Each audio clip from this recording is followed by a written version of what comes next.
So today I'm jumping on here to discuss a bigger topic, one that really has to be brought to the forefront, a really important topic when it comes to anything to do with addiction. Because addiction, as we know, plays out in many, many different ways. So there's chemical and there's process addictions. And again, addiction is the symptom of complex trauma. So it's the pathological self-soothing that we've discussed before. And it's done in many ways with chemicals and with process. And one of the most painful, destructive ways that it plays out is in codependent relationships. So often we'll see that people are addicted to a person. They're addicted to unhealthy relationships, to toxicity in relationships.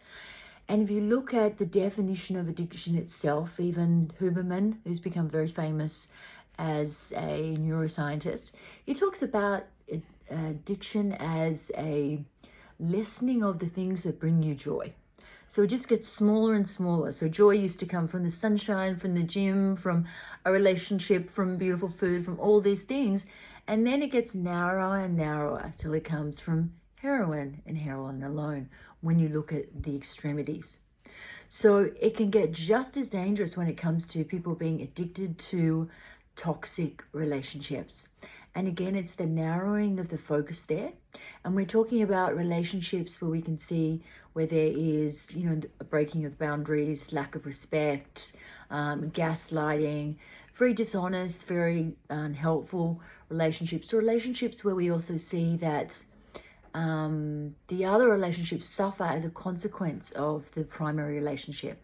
So relationships with work, relationships with family, everything narrows because the focus becomes this one person and this one person. So your partner, your female or male partner goes both ways, becomes your primary focus of your happiness, and the addiction and all of the emotional energy goes into the happiness of that person and ensuring that that person is their wellness. Life is all of a sudden, it's all about them, and to your own detriment. And that's where the difference is around codependency, because you can be caring and you can be loving and you can put your partner first and you can be selfless, be all those beautiful things, but not sacrificing your own mental health. So that's where we start talking about a much bigger topic and codependency.